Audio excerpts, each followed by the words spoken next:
मेरा तो अजय अग्रवाल जी से कोई व्यक्तिगत विवाद है नहीं, मैं तो उनको मेरा भाई मानता हूँ। उस टाइम उनके मात्र 6000 वोट आए थे भंवर साहब के खिलाफ चुनाव लड़ा। तो कांग्रेस पार्टी की मजबूती कार्यकर्ता को एकजुटता की वजह से देख कैसे 1000 वोट उनको मिले। अजय अग्रवाल जी तो 2000 वोट के आगे थे 10 साल पहले। उन्होंने पार्टी विरोधी गतिविधि करी, उनको हमने नोटिस दिया। तो मैं चूंकि जिला अध्यक्ष दायित्व मेरे पास था, मैंने शीर्ष नेतृत्व के निर्देश अनुसार 6 साल के लिए पार्टी प्राप्त सदस्यता से निष्कासित कर दिया।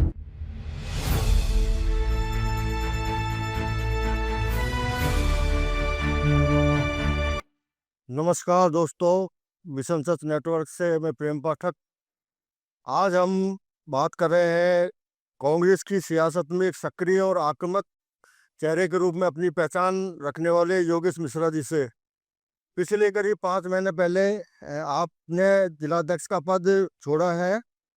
ऐसे में आज उनसे राजनीति और कांग्रेस की दिशा और बदलाव को लेकर आज उनसे बातचीत करते हैं। मिश्रा जी, बहुत बहुत स्वागत है आपका। नमस्कार।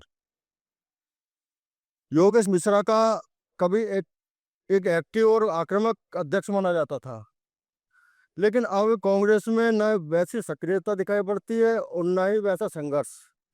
क्या आपको लगता है कि कांग्रेस अब थक चुकी है या फिर नेतृत्व में ऊर्जा की कमी है? क्या मानते हैं आप? देखिए, परिवर्तन संसार का नियम है।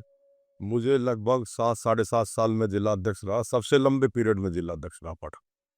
और थकने की कोई बात नहीं। अब नए जिला अध्यक्ष जो प्रकाश गंगाव जी बने, मेरे छोटे भाई की तरह हैं। उनका हर कदम पर हम लोग सहयोग कर रहे हैं। और हमारी पार्टी ने संगठन सृजन के तहत नए जिला अध्यक्षों को चयन किया है। तो एक दिन तो पूर्व किसी को होना ही है। और जहाँ तक बात कर रहे हो आप कांग्रेस के एक्टिवनेस की, तो हमारे जो प्रदेश नेतृत्व है, राष्ट्रीय नेतृत्व के निर्देश पर अभी सभी जिलों में संगठन बढ़ाओ और प्रजातंत्र बचाओ हमारा अभियान चल रहा है। और उसमें निश्चित रूप से संगठन में अब हम लोग ग्राम स्तर पर जाकर ग्राम अध्यक्ष, बूथ अध्यक्ष, इकाई अध्यक्ष, इन सब की नियुक्तियां कर रहे हैं। और कांग्रेस मजबूत है और आने वाले चुनाव में आप देख रहे हैं राजस्थान में कांग्रेस का राज बनेगा। आपने विचारधारा के आधार पर भाजपा छोड़ी थी और कांग्रेस का हाथ थामा था, लेकिन यहाँ आपको कितना सम्मान मिला और कितना अवसर मिला? क्या आपको लगता है कि यहाँ उतनी कदर नहीं हुई या जितना होना चाहिए था, या उतना सम्मान नहीं मिल पाया जितना कि आपको उसका हकदार थे? देखिए, मैं धन्यवाद देता हूँ हमारे नेता भंवर जितेंद्र सिंह जी को, टीकाराम जूली को, हमारे प्रदेश अध्यक्ष माननीय गोविंद डोटासरा जी को और शीर्ष नेतृत्व को, जिन्होंने मुझ जैसे छोटे से कार्यकर्ता को पार्टी में जिला अध्यक्ष जैसी महत्वपूर्ण भूमिका निभाने का अवसर दिया। और इन सभी के प्यार और आशीर्वाद से, सभी कार्यकर्ताओं के प्यार आशीर्वाद से लगभग 7.5 साल तक मैंने निर्विवाद रूप से जिला अध्यक्ष के पद का निर्वहन किया और पार्टी को और जिले में मजबूती प्रदान करी, जैसा मैं महसूस करता हूँ। इसलिए मुझे ऐसी कोई ये नहीं है कि मुझे पार्टी में जिले में जिला अध्यक्ष से बड़ा कोई पद होता ही नहीं है। तो मुझे तो खूब सम्मान दिया पार्टी ने, मैं तो पार्टी का आभारी हूँ। पिछले विधानसभा चुनाव में अलवर शहर विधानसभा क्षेत्र से आपको एक मजबूत कांग्रेस की तरफ से दावेदार माना जा रहा था, लेकिन टिकट अजय अग्रवाल, जो कि उस वक्त भारतीय जनता पार्टी छोड़ के जस्ट आई ही थी, ज़्यादा समय नहीं हुआ था उनको उनको मिला। तो ये फैसला जो था, ये संगठन का था या कहीं आपकी अनदेखी करके कहीं और से किया गया? देखिए, पार्टी नेतृत्व ने सर्वे के आधार पर टिकट दिया था और माननीय अजय अग्रवाल जी पार्टी को मजबूत लगे, उनको टिकट दे दिया।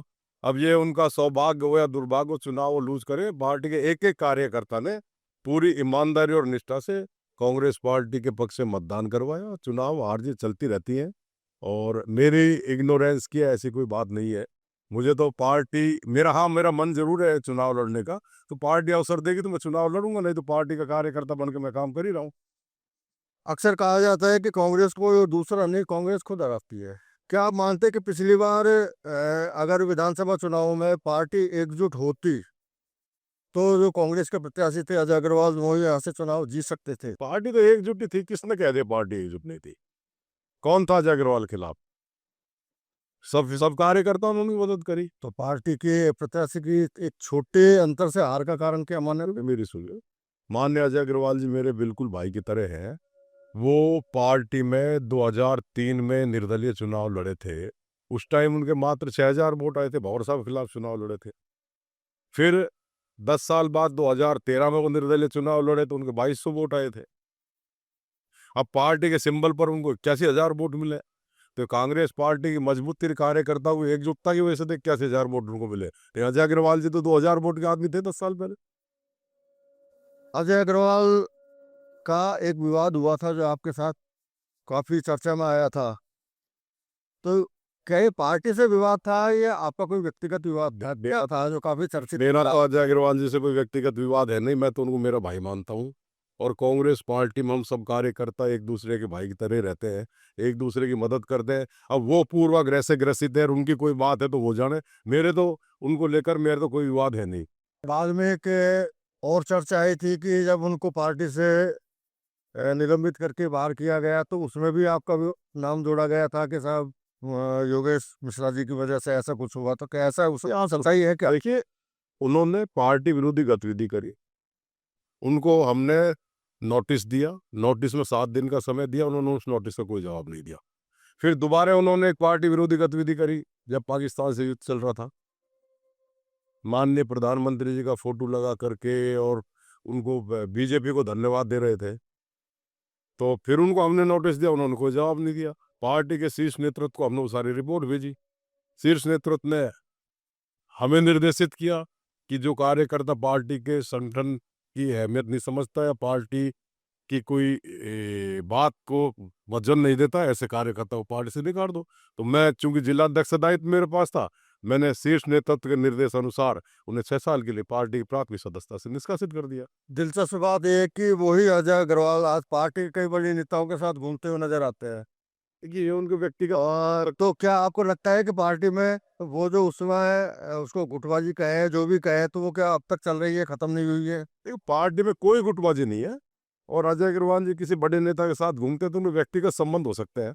भाई, कांग्रेस पार्टी एकजुट है, हमारे यहाँ कहीं कोई विवाद नहीं है, कोई गुटबाजी नहीं है, हम सब एक है और मजबूती से हम लोग कांग्रेस को मजबूत करने में लग रहे हैं आने वाले विधानसभा चुनाव में।